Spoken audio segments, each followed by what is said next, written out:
So I'm aware that for this illness there's a certain way of treatment. And like any other illness, if I had some other illness which required me to take milk 3 times a day and take an antacid tablet and avoid fried foods, and the doctor told me, if you do this, Scotty, you're going to be pretty good. You're going to feel kind of normal. And I said, well, Doc, if I didn't tell him this, if I said, yes, sir, doctor, I will take care of this other thing I have by drinking milk 3 times a day and avoiding fried foods and taking antacid tablets and getting rest. And when I leave his office, I say, well, I really don't think he knows what he's talking about. What I'll do is I'll take antacid tablets, but to hell with the milk, because it goes sour and I don't want to keep it. And as far as getting rest, I'm a very busy person. And avoiding fried foods, hell, I love my bacon and eggs. Then what I will do is I will take antacid tablets only. Well, what do you think my chances are of getting well? They're minimal. There may be some mornings where the indigestion is not as bad as it used to be because I'm taking my antacid tablets. But because I'm insisting on my bacon and eggs and my Big Mac and French fries, and I'm up half the night, doing my thing, there's an excellent chance that this illness, which we could call maybe an ulcer, will continue with me because I'm not following treatment. And that's what happens in Alcoholics Anonymous. When I come in here, there is a form of treatment for people like me to get well. And in that form of treatment is the idea, of course, not picking up one drink for one day. That is always paramount. But in addition to that, there's the idea of joining a group and belonging. And I think I went into length the other morning about that. And in essence, I heard it from Jack last night, Jack D., who was a guest here about 4 months ago, stating how he felt pulled into activity and setting up tables and then being privileged to speak. And this is a healthy recovery. And so therefore there is one of the tools, and we could call joining a group the antacid tablets. But of course in addition to that, there are other ways to get well and feel well. And so therefore Scotty Martin came in and as I told you the other day, I didn't drink, and there's the big one. Okay, I don't drink, so I won't get drunk. And I eventually joined a group in a very short time because there's a little pressure on me. There's frankly a little pressure on me to why am I jumping around? Why don't I commit myself? And this I do. And then I hear the word, and increasingly I hear the word sponsorship. Sponsorship. Get a sponsor. Now the only idea that I had of sponsorship was I had to have a sponsor to sponsor me here to the United States. I'm under the status of immigrant. I'm your resident immigrant. But so therefore, you just can't walk on an airplane and get over here. You got to be of good character, and you're going to have a record, and you've got to be able to support yourself and not go on any public welfare, so on and so forth. And so therefore, there's many forms to fill out. And I had a sponsor here in the United States who said, "Yeah, we'll be responsible for this man," and that was the only word I heard. The only time I ever had to use it, my sponsor. But now in Alcoholics Anonymous, I'm hearing the word ever increasingly. Do you have a sponsor? Get a sponsor. I've spoken to my sponsor. Did you talk to your sponsor about that? Scotty, do you have a sponsor? Okay. So therefore, I'm beginning to see that, like that other illness I described earlier, that getting a sponsor would be part of the treatment for getting well. I can alleviate a sponsor. I can cut it out like I cut out my antacid tablets. I can cut out joining a group, which means I'll cut out getting rest. I can cut out so many things and just not drink. And like my friend who may have the other problem with his stomach, if he doesn't take the things as suggested, what's his chances of getting well? Minimal. So what's the chances of me getting well in this fellowship if I don't follow some of the things that are available? They're here. And of course, Alcoholics Anonymous is a suggested program. You don't have to do anything in this program. It just helps. If you do what's suggested, it works. But in the last analysis, you don't have to do a darn thing. It's up to you. If you want to remain drunk, that's your business. It's your privilege. If you want to call that a privilege. But again, this character called Scotty, when I come in, I heard, get a sponsor. I had made the big step of joining a group. And as I described the other morning, what that implied, it was a commitment. And these people, meaning the people who had come before me, were getting to know me. I wasn't too keen about that, but I realized that it was a very healthy thing. Now that we're getting a little closer, get a sponsor, which means, as I understand sponsorship, it is a one-to-one relationship for getting well. And so therefore I thought, oh boy, they have me roped into this group. I don't know if I want to get that close to anyone. Not that I was hiding any great secrets, you know. But I had a lot of things inside of me that I thought if I discussed them, it would be kind of sissy. I was trapped by either by my formative years or by my nationality or by all three by my alcoholism, which meant stiff upper lip, don't explain or complain, you know, trudge on, do your own thing. And now in Alcoholics Anonymous, I'm discovering that for me to get well, I better reverse that process and begin to open up and tell people I'm frightened and tell people that there's great insecurity within me. And that's going against my instincts. But I recognize that all the suggestions I had been given since I've come in here and up until that time were working, that I had better maybe think about sponsorship. So sponsorship, as I understand it, and incidentally, it's my opinion, okay? Our co-founder talks on sponsorship, and the first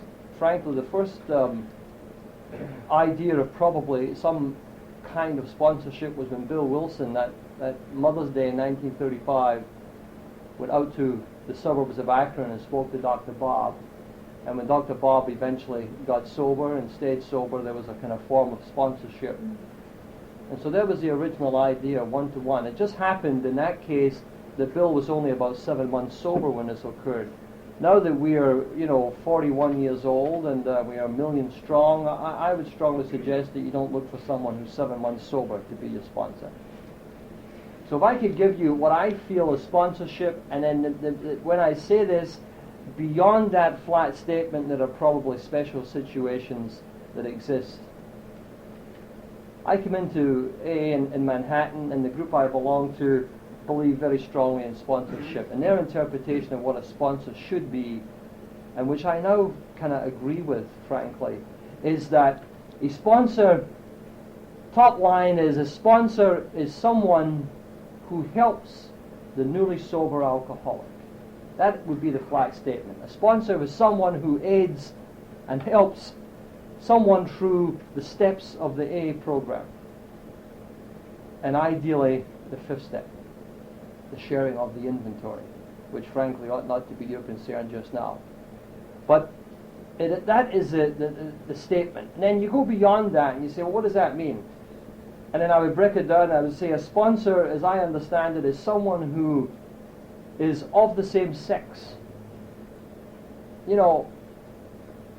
As I said, we're 41 years old and 1 million strong, and there was no need in this day and age for me to look for a sponsor and see some pretty gal across the room and find out that she's, about 8.5 months sober, and say, I think I'll use her as a sponsor. Because, the boys with the boys and the girls with the girls is a very healthy thing for getting well. I think we discover from experience that any little gal, even today, if she wants to flutter her eyebrows, could do a job on me. And I could do the same with some gal. And I don't mean that in any ego sense. I mean, that's just the nature of the chemistry that exists. And you get with a gal, or if you're a gal, you get with another gal. I don't care if you're the prettiest little thing around. Another gal's not going to look at you as the prettiest little thing. She's going to look at you as a woman and just say, cut it out. Come on. So there is that kind of level of communication. The same with a guy with a guy. He may feel he's some kind of big shot with the ladies, and I'm not saying he would, but if he does, when he gets with another man, he's in his peer group. The guy says, cut the crap out. What do you want to talk about? You see, so there is that kind of instant honesty, that level of communication. So ideally, and ought always to be, same sex. Ideally, but not always the case, a minimum of 2 years of sobriety, and I'd like to even see more. A minimum of 2 years of sobriety. And someone who is active in the AA program, and is someone whose lifestyle you admire. Someone, ideally, that if you were not an alcoholic, you would like as a friend. Now that is your perfect profile of someone who ought to sponsor you as a new person, okay? Someone of the same sex. Someone who's an active member of AA and whose sobriety you admire.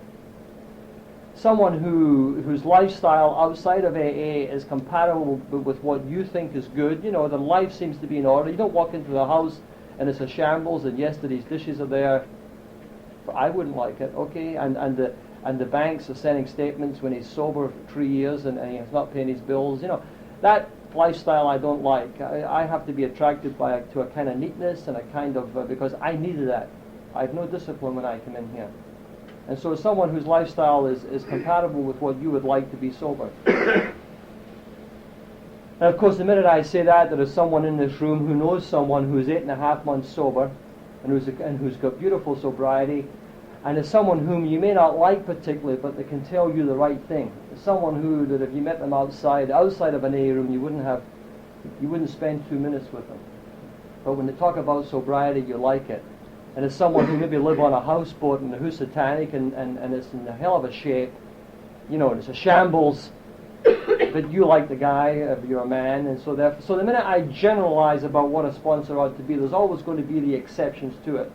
But if we can never get away from the initial thrust, that it is someone who is there in the beginning to aid the new person through the initial steps of AA, that would always be the idea of sponsorship. It is a tool that is available to me. And if I don't reach out and use that tool, I am like the man with the ulcer who decides all for himself that he can still eat Big Macs and he can still have fried eggs in the morning because the doctor doesn't know what he's talking about and he doesn't need those antacid tablets. You see, the result will be that I will have indigestion for a long, long time.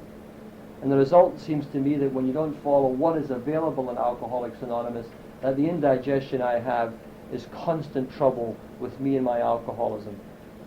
So there is an analogy here to a certain degree. Sponsorship is a very spiritual thing.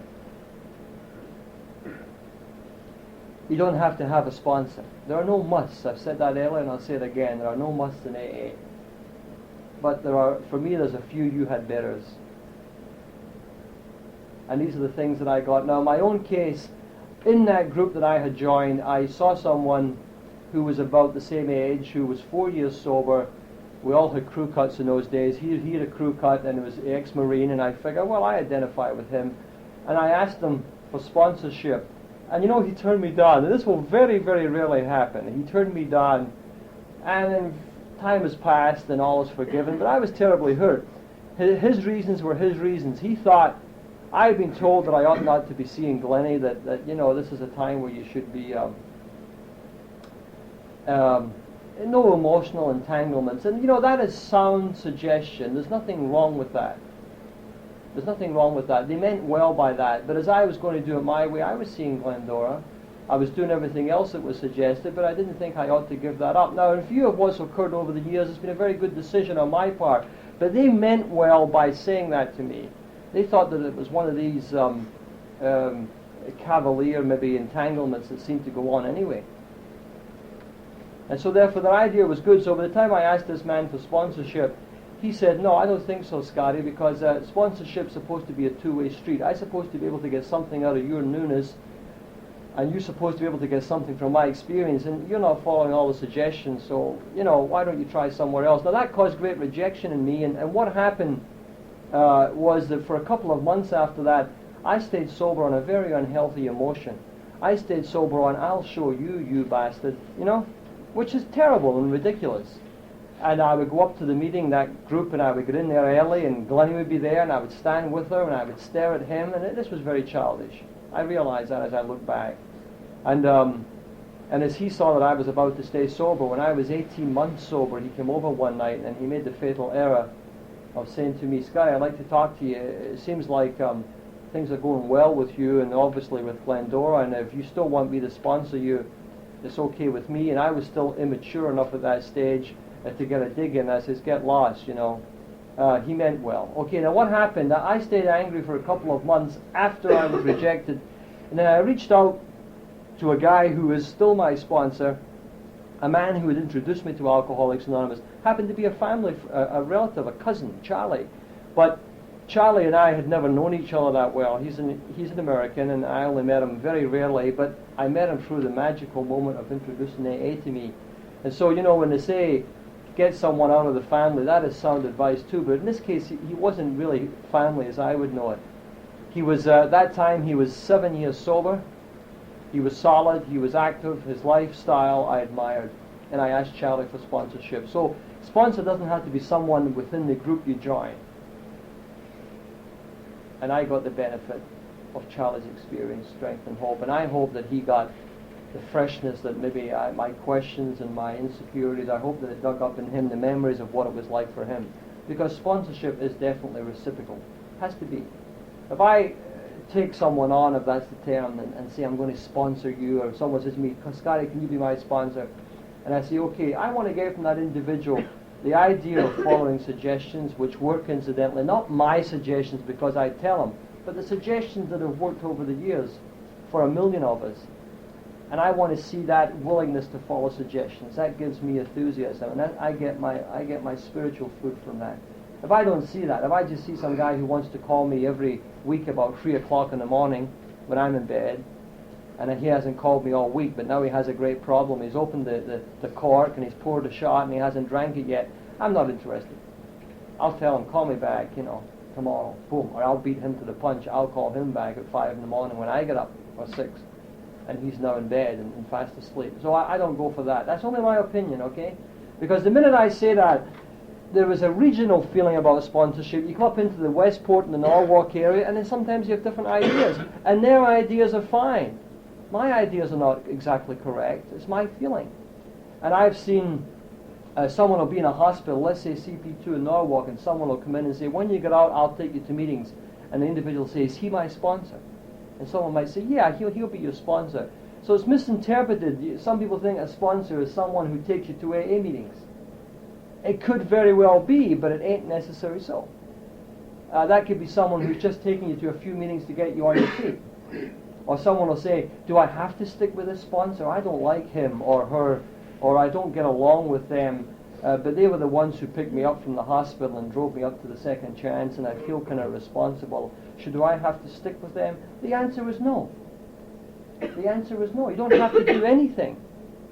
If you can understand sponsorship as being a one-to-one relationship which is meaningful and which is one of the tools that I get in Alcoholics Anonymous and one of the tools I ought to use, then you're getting the idea. Now, I was about 1.5 years sober, and the World's Fair had closed. Well, it would be 2 years. The World's Fair closed in about October of '65, so I was sober 2 years.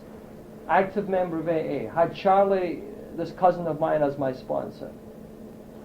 I was offered a little insecurity come in after the fair closed because suddenly I was jobless again.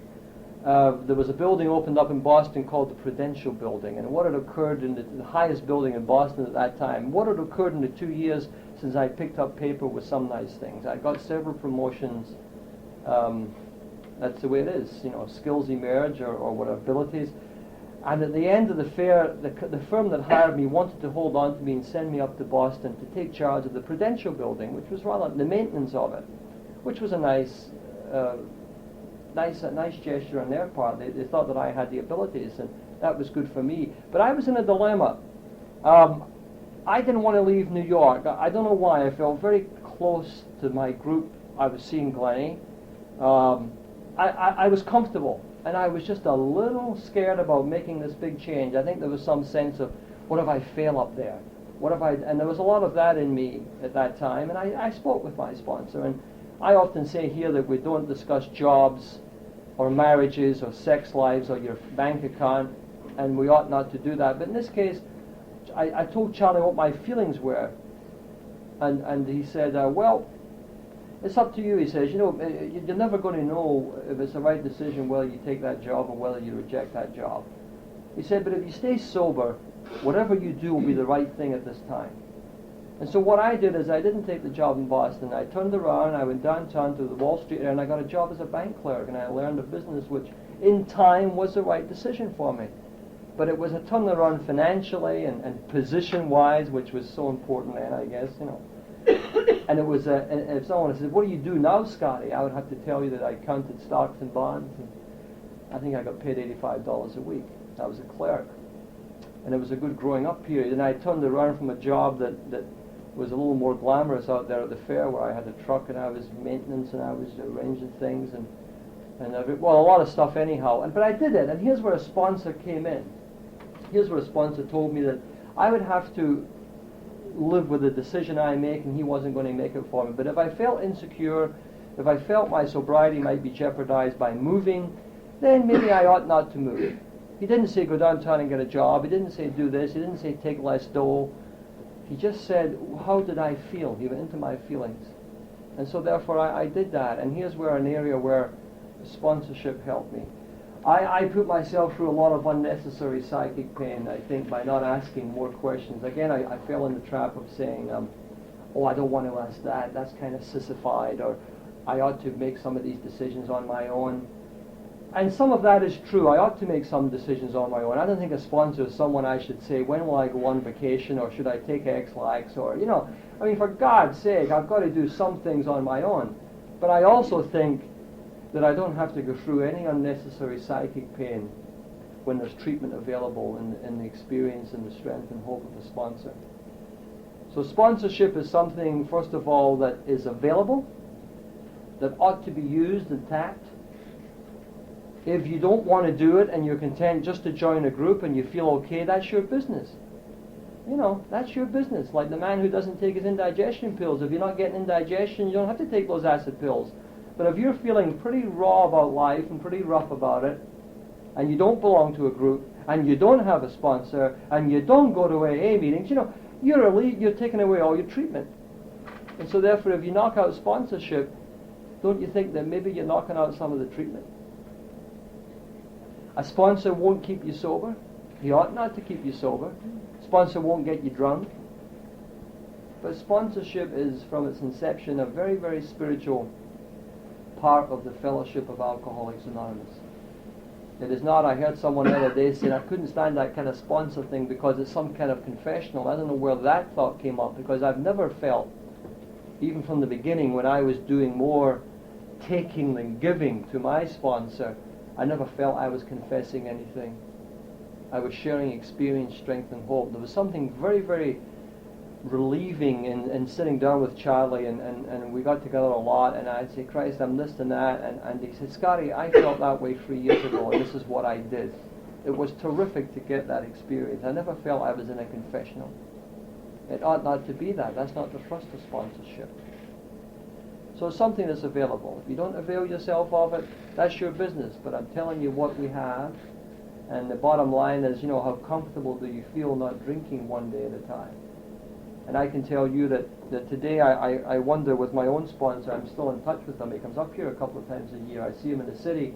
We talk on the telephone. And I think it's reached the stage, he's 20 years sober now. And I think that sometimes he's asking me things, and it's just a normal development. This is okay. And so I don't know who's helping whom. I think we're helping each other. And it's kind of leveled off in that area, you know, because his business life over the years went a different turn and so on. And we drifted apart geographically, but we've always kept in touch. And I still need someone. I don't go and confess. I need someone to bounce off on a one-to-one share, bounce off the frustrations and the self-doubts, or just the growing pains. So there you are. That's sponsorship, and I'm aware that I've probably left something out. I'm aware that the profile that I described may not fit what you thought was sponsorship, and again, let me just tell you that it is only my idea of what it should be. Now, if you live in Glasgow, Montana, and you're 2 weeks sober, and you hear this, and the only alcoholic is over the Black Mountains somewhere, and it happens to be a woman and you're a man, and the nearest man is in Los Angeles, I'm not saying that you don't talk to that woman. You understand that. We're using common sense here. That if that woman is sober several years and you want to talk to her for God's sake. But what I'm saying in the area of the boys with the boys and the girls with the girls, I'm saying that in areas such as this, little old New Preston or New Milford, there is enough of the same sex around who have the time in that I described, who have the kind of sobriety which fits the description, who could be your sponsor. It doesn't have to be someone whom you like. It could be someone who maybe you don't like, but by God, when they talk about staying sober, they can really get through to you. You see? So the minute I put up a description of what it should be, there are always exceptions to that. But if you can think in your head along the lines of time, couple of years sobriety, active members of AA, same sex, lifestyle which you admire, normalcy in their lifestyle, a sense of purpose, something that you yearn for. Happy sobriety. Okay? That is what I class as someone whom I'm attracted to who has those things. All right. Is there any questions? Are there any questions? How about some sharing? You had asked about this, George. Go ahead. Well, first of all, turn it over. Yeah. It's an hour. What it really means is that am I going to walk around newly sober, hurting, stiff upper lip, tremendous psychic pain, and not avail myself of the treatment? I mean, this is what I'm trying to say. Now, if you're like me and you're new and your instincts are like mine, for some reason I have some vague fear of letting someone get that close to me. And I don't know why. That is arrogance. That is lack of self-honesty in me. I don't know what it is in you, in me. And especially as I have nothing to hide. I had committed no new sins, as I often say. You know, I pour out something and it happens in the strangest ways. I'll be sitting over coffee with this sponsor of mine and we're talking about something in business and it drifts right into a situation and out of it again. And the help is there. It is not having to bottle everything up in me and say, okay, here we go to this AA meeting, walk in the door and smile, but inside dying. It is a sharing. It is amazing that when you think you have a problem which is tremendous and is unanswerable, that when you share it with someone else, you're having it. And they take it, and because they can be objective about it, because it's not theirs right now, they can be more objective. To you it looks so bleak and terrible, they can say, wait a minute, we can do this. My experience was that when that happened to me, we did this. You've lightened your burden. And why I do not avail myself of that, I don't know. So this is the other thing about sponsorship. This is the other idea that it is I don't have to walk around with that monkey on my back anymore. You've got a sponsor. What does it mean to you? Yeah, I was just thinking about that. Having one and using one is two different things. Because when I called Sal on Friday, she came down. And I was so upset. I was really hysterical. And I said, you know, geez, I wanted to go up to Glennie and Scotty 6 months ago. She says, why didn't you call me? I said, Sal, if I had called you, I wouldn't have had to call you. You know what I mean? Yeah. So, she's a terrific sponsor, but I wasn't using her. I was not being honest. I should have.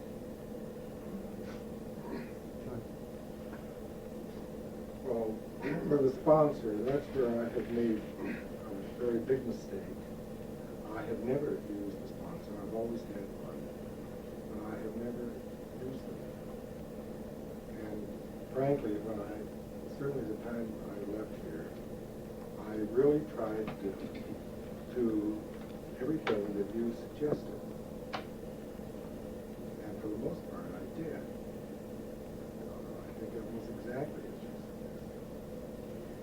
And I got a sponsor. The only thing I didn't do is use it. And I really don't know why I didn't. But I will. It's a fascinating thing because we've a man around here, and I admire him. Daddy Lou, we call him. And his idea of sponsorship is that he will take a person to about 10 meetings, and then he'll say, okay, you're on your own, you're ready to fly. Now that is Lou's interpretation of sponsorship. He is sober, he's solid, I admire his sobriety, but it's not my idea of sponsorship. And that's okay. And he knows that, and I smile when he mentions this. You know, he said, that's how it is. He'll say to a pigeon who calls him, well, I've taken you 10 or 11 meetings. He said, you're ready to fly. And now, maybe he doesn't explain himself enough. Maybe Lou has people who have been sure he took to 10 or 11 meetings, but over the years, they're still sharing with them. Maybe he doesn't see it. I'm sure there are people who are tapping me in my head and my experience, and I know a couple of guys who I suspect I may be sponsoring in an indirect fashion, but we don't officially say anything. I just know that. And that's okay, because there's no formal contract. You know, you don't say, stand up and stand at attention, say, I'd like to speak to you, and you want to sign this form and be my sponsor. It can develop just as natural as can be. and there's no formality about it. You may say, incidentally, I like what you have to say, and I wondered if I could maybe call you. That was how I would suggest it. Suppose you go home. We talked about joining a group the other day. You go home, you look around locally, and within a short period of time you join that group. Then within that group you get to know people because you're doing the things that we suggested. You're getting more comfortable. Then within that group you see an individual whom you admire because they seem to be getting something out of the program. And then you check a little further and they speak up at meetings and you discover who they are and you discover they're 3 or 4 years sober or so on. And let's not stick to that period of time because that may be unfair to someone who has a year and a half sobriety, who's just beautiful. But I'm saying generally time is good. There's enough people around AA now with a couple of years sobriety, thank God, that you don't have to do what Dr. Bob did to Bill. But suppose you'd see someone in that room, in that group, whose sobriety you admire, then it can develop very casually. You walk over and you can say, I wondered if I could maybe give you a call once in a while. And that individual who's been around kind of senses what you're doing.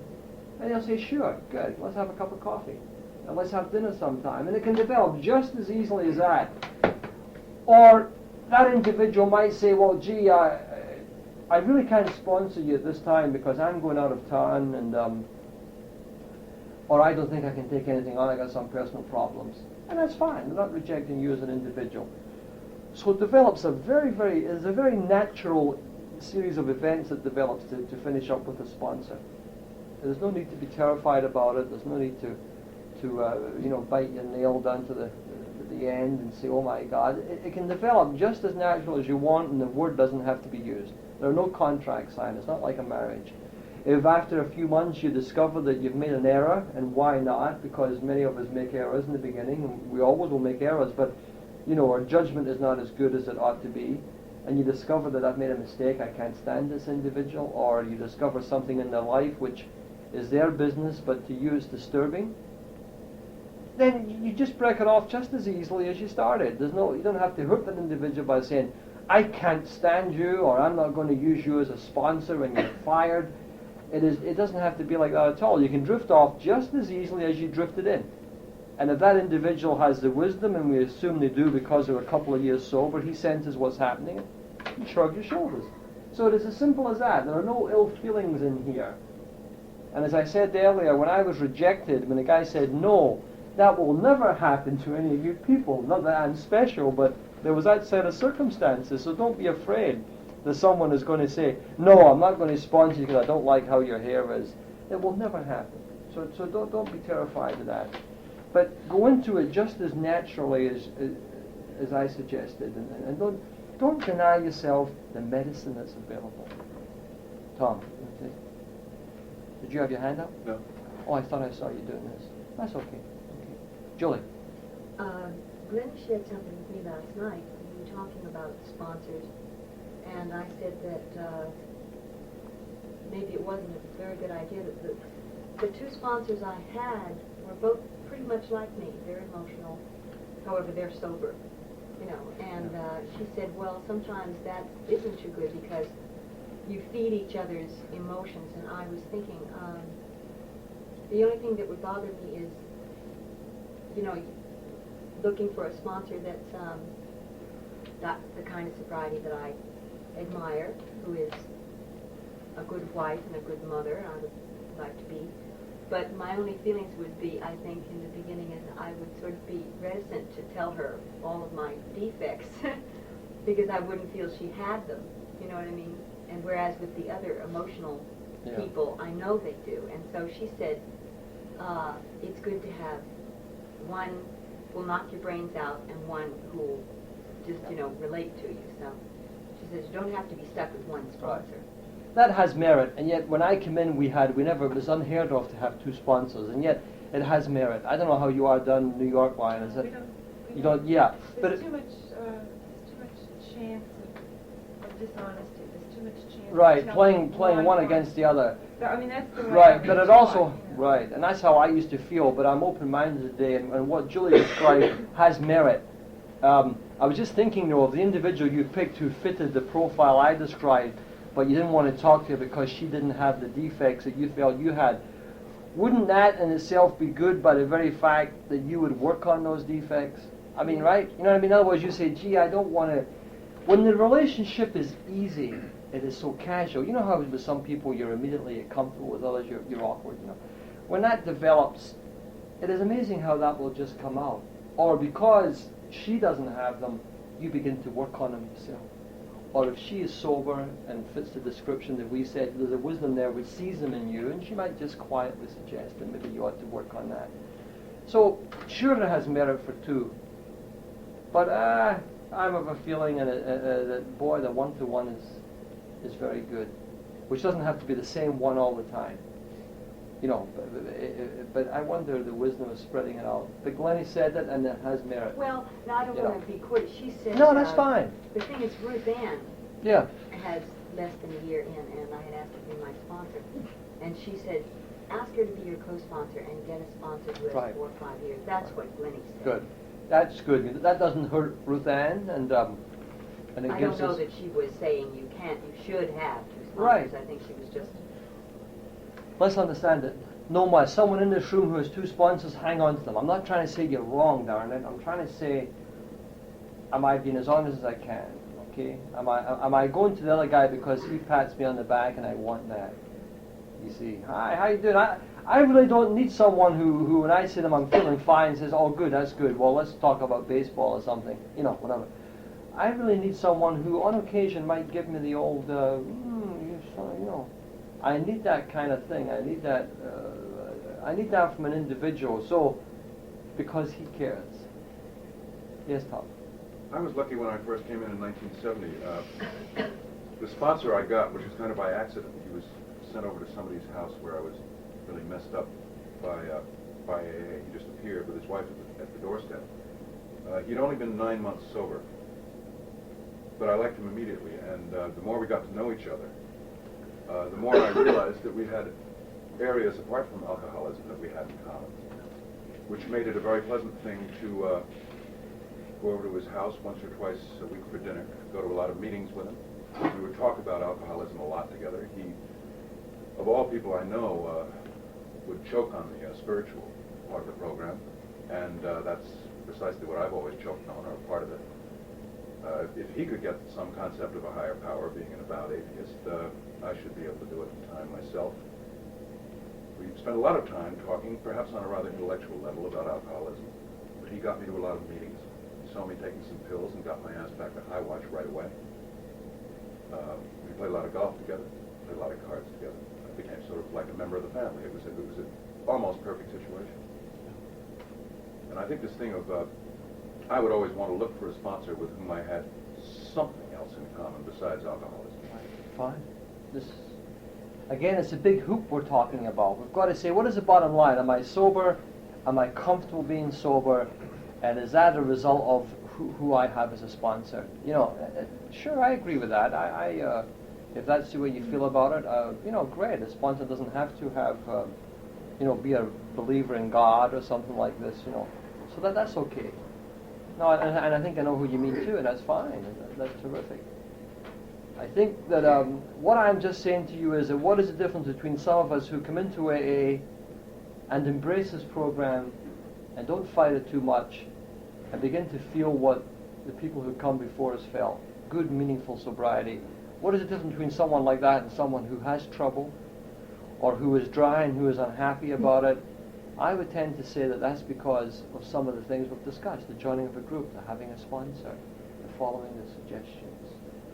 Don't let this be a terrifying situation. I would say, incidentally, too, and I'll get to you, George, that in the area of sponsorship, this is only me, my thoughts. I don't have the judgment, and I ought to just wait before I pick a sponsor. I would say join a group right away. And I would say within that group, ideally, if you could see someone within that group who fits that description, great. But as far as asking for sponsorship, I would say give yourself 3 months or so. That's only me. Now, again, there's a guy who comes to mind who's down in the Westport area who just leaps on you and takes over, and he means well and has helped an awful lot of people, so you don't have a choice. He'll say, I'm your sponsor, I'm going to take you to a meeting, I think you know who I mean, and blah, blah, blah, blah. And that's fine, okay, that's his way of doing it, but that would frankly terrify me. And I was allowed the time of joining a group, looking around that group, making my choice, which, as I say, laughingly was rejected, that's okay, and then going somewhere else and getting my cousin Charlie. So give yourself time on that, because it takes time to see those people, not that you're giving them the rundown or checking on them or getting a credit rating on them, but it's just that you're giving yourself time to begin to see who is this individual I admire. Okay. Any thoughts on sponsorship? Yeah, Joy. I don't want to monopolize. It's all right. You had asked about this. Something that really shocked me one night. The man who was my first sponsor, who came to take me away the first time to happened to be South Oaks Hospital. Right. And this was very, very late at night. But he was terrific. And then he retired and moved to Florida. And there was a little while in there when I was looking for another sponsor. And I looked carefully, as you suggested, listening to meetings and various groups to see, hear people that I really liked what they said, and so forth. And I was discussing this with a man who had quite a number of years. I hadn't considered this man for my sponsor, but we got talking about sponsors, and I said that I was having a sponsor problem. And I said, I really never did sponsor too much. And the thing that really floored me, well, he said, that sounds to me like a tremendous ego. And I had never thought of it in those terms. Yep. I thought about that practically every day since. Yeah. Meaning that, and that was why I always said to myself, the reason I did not, I talked to members of my group on the phone much more than I'd ever talked to my sponsor, because I said to myself, which is obviously fallacious, that I didn't call him because I really was doing so well, I didn't have any problems. Yeah. That's ego. Right. Good point. Excellent. And again, in this area, it can expand as we talk about it. You just don't call your sponsor when you have problems. If there's a healthy communication and seeing each other, he can see if there's anything wrong anyway. And I just don't, or the other way of, well, I don't want to call him because he's busy and this problem is not just big enough. I don't see a healthy communication level when you have to debate yourself with that. Now, whether that's your fault as a new person, whether it's the sponsor's fault, I don't know. But there has to be an easy flowing kind of thing, and that develops. It shouldn't be stilted. It should be very, very natural. Like a relationship in a marriage, it should be very natural. It shouldn't be stilted. And I think that is that's the clue. Well, I won't call him, and the sponsor says, hey, I haven't heard from you in 6 months. What the hell's happening?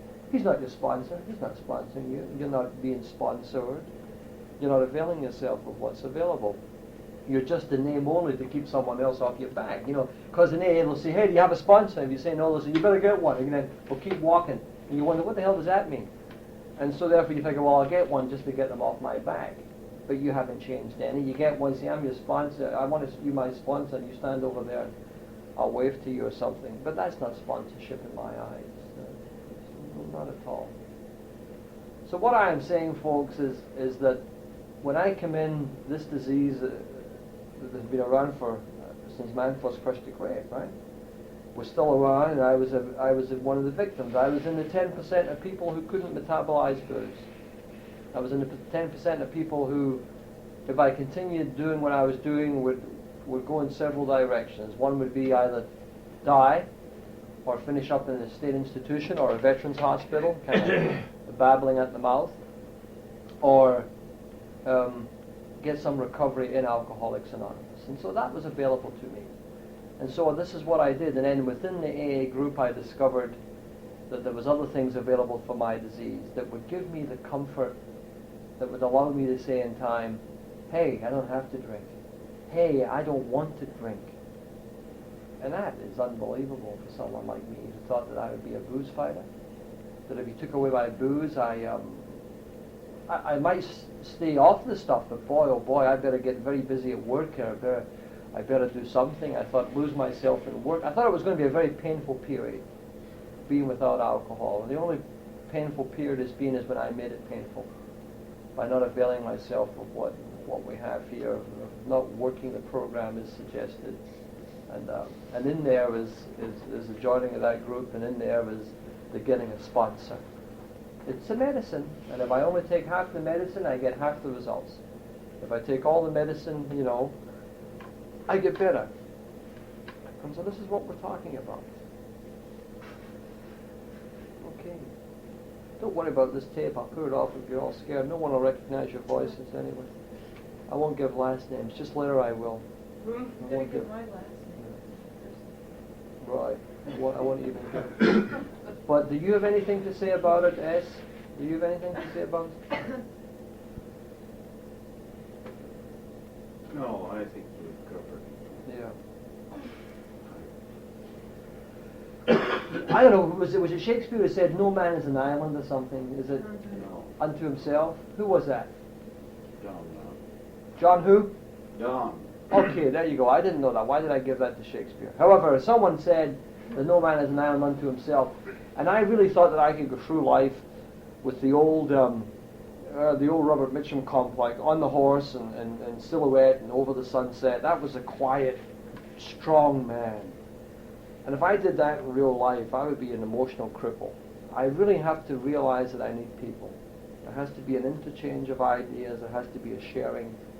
And I got that through sponsorship. I get it in the AA group as an ongoing thing, and in the one-to-one relationship. It's very healthy. Very healthy.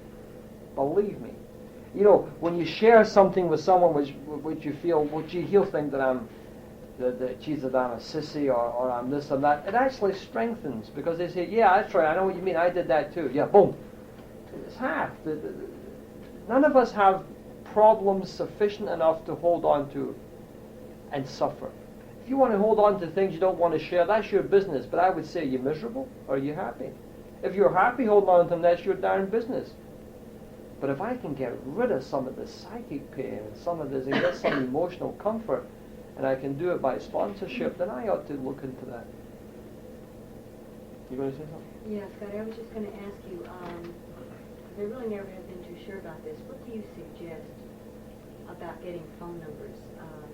Would you pick a group and join it, and then if the table announcer knew and would like to have numbers, or do you walk up individually to people and say? Well, because I can't write the perfect script here. I have a feeling that the reason why they say get numbers, if for nothing else, it makes you get out of you and reach out, and that in itself is healthy. In other words, I was like an individual. Again, I'm speaking about me, not from the ego sense, but I can't speak about you.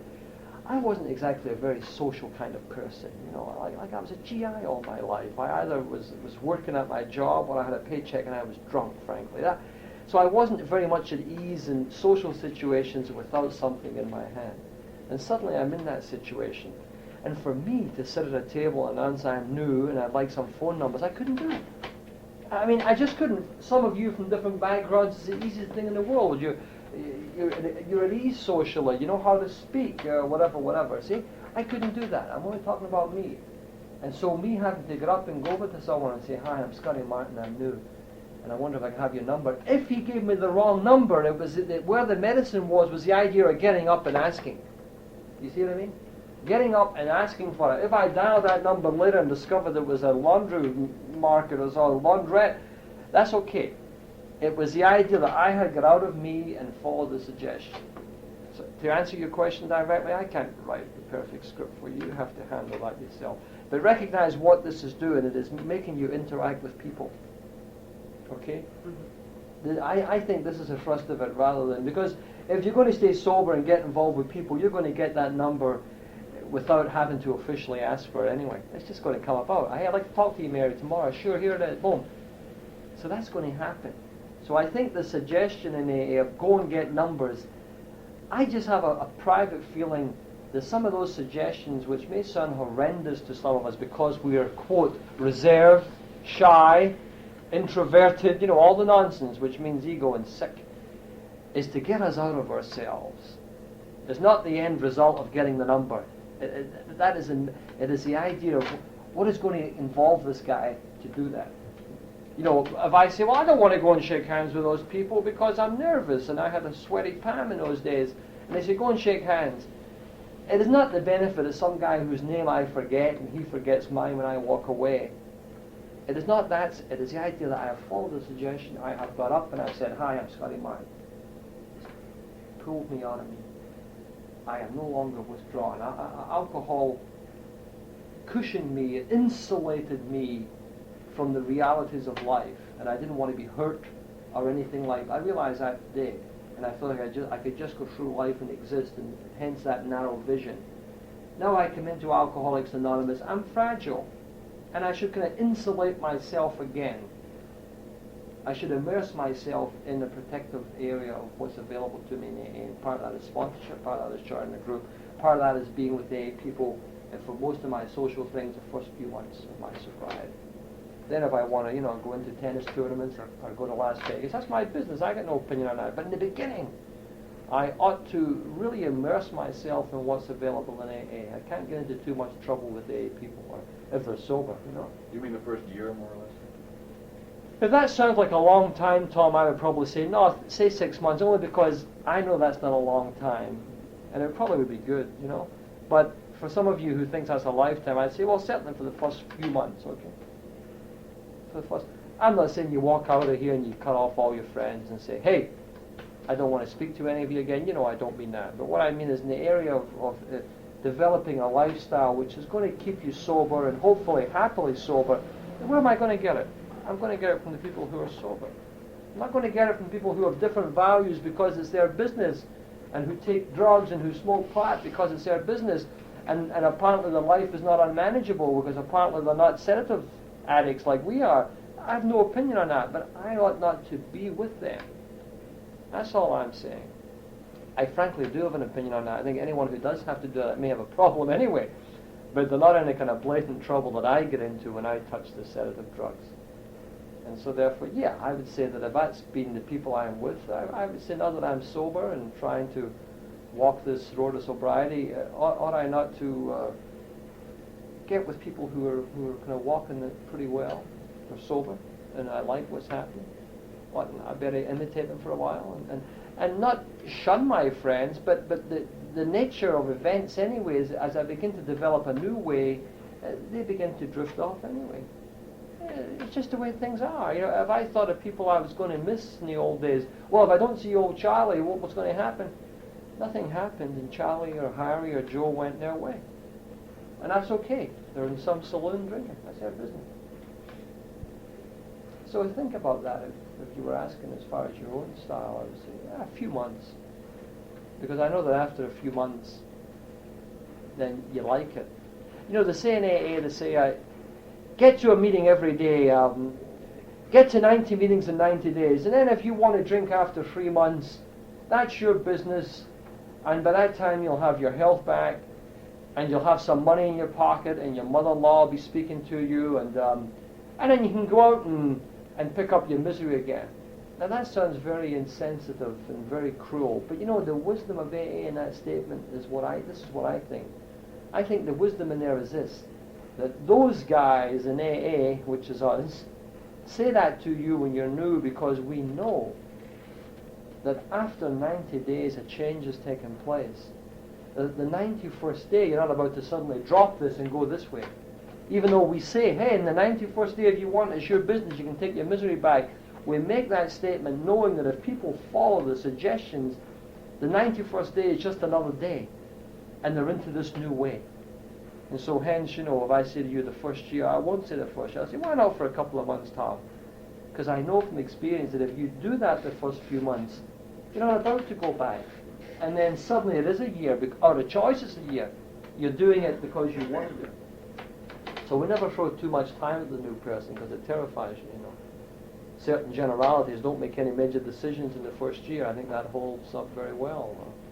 And that in the area of a job change. People want to change their job. They say, well, I'm an alcoholic, but my job is, the job is driving me crazy, Scotty. And I would say, can you afford not to work? And they say, no. I say, well, can you get another job right now? I say, no. I say, why don't you hold on to it for a few months? And but stay sober now and don't make any major decisions. And then you see that chap in 5 or 6 months. How's the job? Terrific. The boss is not, but no, he's okay, Scotty. A lot of it was me, Scotty. Okay, this is what we hear, you see. But if you're going to just go ahead and make the change your wife, change your country, change your job, and no good. Let's just, the only thing I have to change in the beginning is change my drinking pattern, change my habits, don't drink. That's the big change I make. The biggest change I can make is don't drink. And maybe even live with the other things.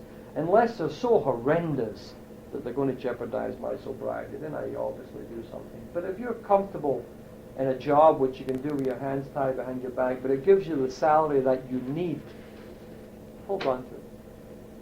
Don't run off to California if you get a great offer out there, especially if you're working back here. If you're a year or so sober and that's a legitimate offer and it makes sense, you're going there for different reasons. If I'm going to California today, I'm going for different reasons. Something has come up, I want to be there, I want to talk to someone. That's different.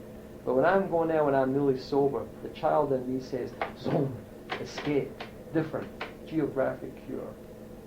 So, don't fall into that trap. No major decisions in the first year, and I think that holds up very well. It makes sense. Stick with the job, stick with your wife or your husband. I mean, I'm not trying to, suggestion only, okay? Suggestion. Because we see such tremendous changes in people in the first few nights. All right, don't be terrified. Don't feel that what we've talked on this morning in the area of sponsorship means that there's someone that I'm going to grab you tomorrow or next week and say, have you got a sponsor yet? I'm not going to do that. Again, I repeat myself because I should repeat myself. Sponsorship is a very spiritual concept in Alcoholics Anonymous. That my own idea of sponsorship was that it was someone with whom you would eventually take the fifth step. You guests who are new here ought not to be concerned about that just now. But sponsorship for you is a tool that's available. It is someone where you can share a one-to-one communication. It is someone who can get you over some of the hurdles which in the beginning can seem like gigantic things. It is part of the medicine that's available in this fellowship. It is up to you whether you want to take that or whether you want to reject it. That is your business. But all I am saying is, why not? And in choosing a sponsor, hold off a little while. Maybe hold off 3 months or so. But in that 3-month period, you'll obviously be going to meetings every day, 90 meetings in 90 days, as we suggest. In that 3 months, you will hopefully join the group. You'll find a group where you're either comfortable or uncomfortable, but you've found the group anyway, and you've joined it, and you discover that the discomfort is within you and not within the group. And then ideally, maybe in that group, within 3 or 4 months, is someone whom you admire. You're attracted to their sobriety and their way of life, and they're sober at the period of time. And there's something that you can share with them. That is what's available. That is what makes the difference between maybe staying sober with a sense of purpose and biting the bullet. I really believe that. I say this often, and I must say it again because I feel it. If I thought by staying sober, right now, if I thought I was missing something in the drinking world, I'd be out there. I never let myself forget that. If I thought that I was right now biting the bullet and I was missing something by sitting up here in New Preston and rather than being done at Maxwell's Plum on 2nd Avenue or one of those night joints, I would be down there. I really mean that.